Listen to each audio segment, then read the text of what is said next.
السلام عليكم، ازيكم حبايبي؟ عاملين ايه؟ النهارده عملت بقى الفراخ الشيشه جميله يا جماعه بطريقه تحفه زي بتاع المطاعم واحلى كمان. عملناها في البيت بكل سهوله وتتبيله كمان مميزه ورائعه.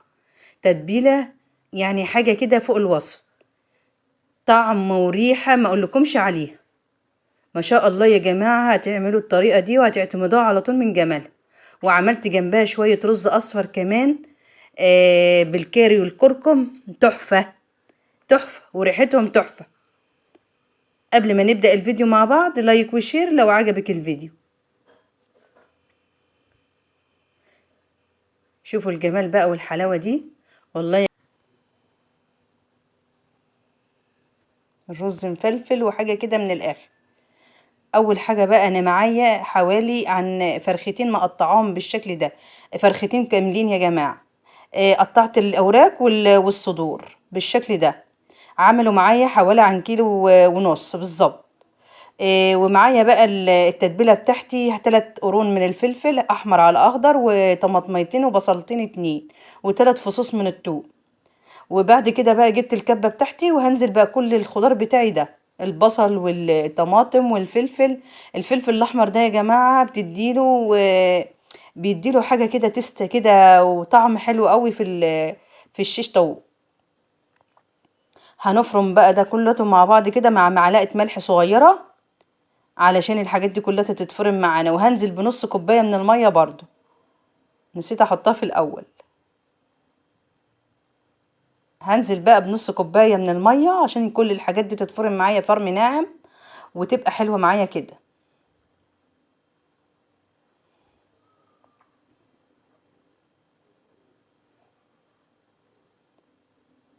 بعد ما اتفرمت معايا بالشكل ده، هبدأ اصفيها بقى بالمصفى بتاعتي علشان اي تفل فيها ما ينزلش فيها. لان التفل ده يا جماعه لو احنا حطيناه مع التتبيله هتتحروق معانا في الفرن، والفراخ مش هتستوي معانا حلو. صفات كل الكمية بنفس الطريقة. هبدأ أتبلها بقى تتبيلة حلوة كده. فلفل أسود معلقة صغيرة، وبصل بودرة برضو معلقة صغيرة، وبابريكا معلقة صغيرة، وحبهان مطحون نص معلقة صغيرة، وملح برضو معلقة صغيرة، لأن احنا حطينا في الملح برضو نخلي بالنا احنا حطينا مع الطماطم والفلفل والبصل واحنا بنضربه، فنخلي بالنا من الملح. ومعايا دبس رمان حوالي معلقة كبيرة. ومعايا برضو السر بتاعنا اللي بيخليها طرية وحلوة كده، الزبادي. حطيت كوباية ونص من الزبادي، يعني الكوباية الصغيرة دي هي كوباية ونص كده. والسر بتاعنا الخطير الجميل اللي تتبيلة الشيش طاووق. بناخد الكيس كده بننزل بيه كله بالشكل ده. كل ده بقى هقلبه مع بعضه كده يختلط ببعضه والزبادي وكله.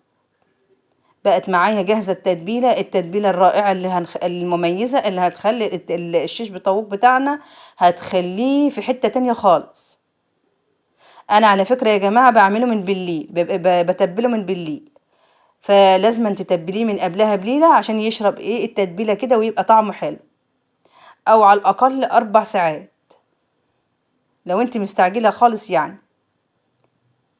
هبيته بقى في التلاجة ليلة كاملة. هغطيه بالورق بقى كده الاسترتش، واقفل عليه حلو واحطه تحت الرف. وهسيبه بقى لحد ما يشرب تتبيلته خالص ليلة كاملة. احنا بقى تاني يوم دلوقتي هبدأ اشتغل فيه. معايا بصل ومعايا فلفل ومعايا طماطم قطعتهم بالشكل ده. والعصيان بتاعتي على فكرة انا نقعتها نص ساعة في المية الاول. لازم ننقعها في المية نص ساعة. اتبلت معايا وبقت تحفة وبقت جميلة ازاي. هنبدأ بقى نعمل هنبدأ بقى نرصص بقى الشيش بتاعنا بالشكل ده. بنجيب قطعة من الفراخ الأول، وبعدين البصل والفلفل والطماطم، ونرجع برضو نفس النظام بنحط قطعة من الفراخ وعليها برضو قطعة كده من الطماطم وقطعة من البصل. احنا على فكرة بحط البصلاية من ظهرها يا جماعة، عشان احنا أول ما عشان تمتص يعني السوائل اللي في البصل على طول الفراخ والطماطم والحاجات دي تشرب منها. عملت كل الطريقة كده بنفس الشكل كده. بقت معايا كده بالشكل الجميل اللي انتوا شايفينه ده. وجبت الصاج بتاعي دهنته كده حبة من الزيت وفرشته على فكرة ورق ألمونيوم. انت وراحتك خالص، يعني مش شرط الورق الألمونيوم. حطيته على الصاج كده بالشكل ده،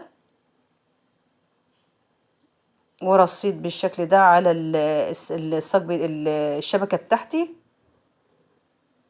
لو ما عندكيش شبكة بتحطيه بقى، بترصصيه على الصينية عادي، ما فيش مشكلة.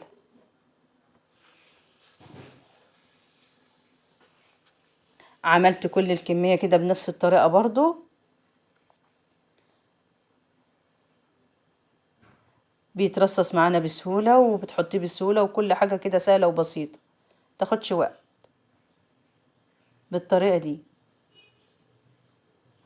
مش هياخد منك اي وقت، واحسن من ما تجيبيه من بره كمان.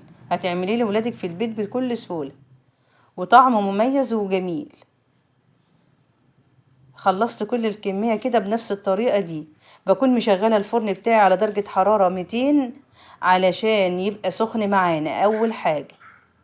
واحنا شغالين في الشيش كده بنبدأ بقى نشغل الفرن. انا على فكرة حطيت شوية من التتبيلة كده، رشرشتهم على الاسياخ بتاعتي كده عشان تبقى شاربة من التتبيلة حلو. وشوية من الزيت برضو بالفرشة كده، ودهنت الوش عشان يدينا وش حلو كده. وعلى فكرة ما ندخلش الصاج يا جماعة لما يكون الفرن سخن، وشواية بس، مش ما نولعش من تحت. وحطيت كوباية من المية برضو في الصاج.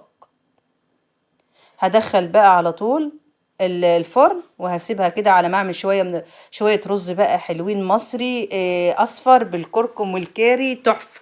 حطيت معلقتين على فكره سمنه، سبتهم لحد ما سخنوا، وبدات انزل بالرز بتاعي. اي كميه رز بقى، انا معايا كيلو من الرز، غسلته حلو وصفيته كده بالشكل ده. هبدا اشوحه بقى تشويحه حلوه بقى كده لما يطقطق معايا كده يبدا كده يفرقع معاكي. ايدك فيه على طول، وتقلبي كده في السمنه او في الزبده اللي معاكي، وتبداي تقلبيه وتشوحيه لما ينشف معاكي تمام. حطيت ورق لورا، وحطيت قرفه اعواد. عايزه تحطي حبهان بقى حطي براحتك خالص. انا مش حابه ان انا احط حبهان. قلبت بقى، فضلت اقلب من الوقت للتاني لحد ما حمص معايا خالص، واديته تشميعه حلوه كده لحد ما نشف معايا بالشكل اللي انتوا شايفينه ده. هبدا بقى ايه، احط له البهارات بتاعته، ابهره بقى بالبهارات بتاعته. احط ايه، احط كاري واحط كركم، من كل حاجة كده معلقة صغيرة بالشكل ده، كاري وكركم. وحطيت ملح برضو، معلقة برضو معلقتين صغيرين يعني عشان اظبط الملح بتاعه. وهحط برضو مكعب من المرقة.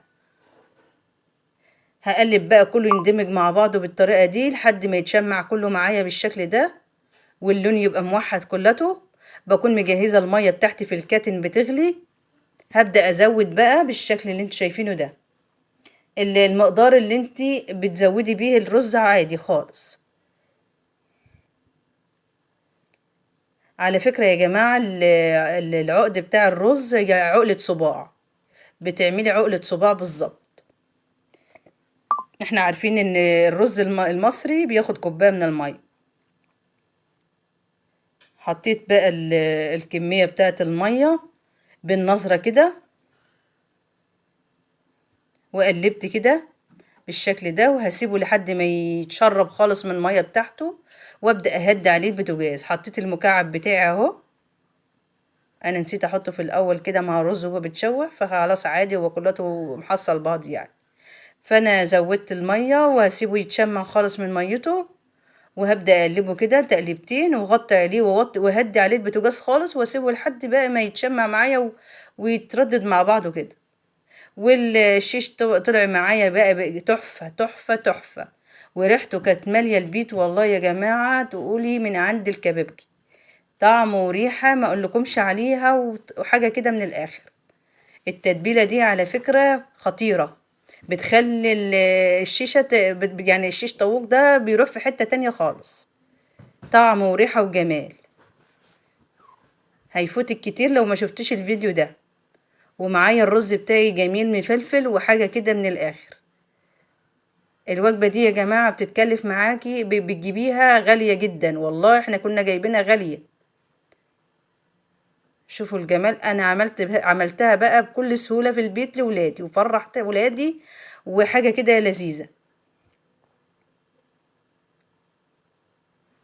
لايك وشير لو عجبك الفيديو.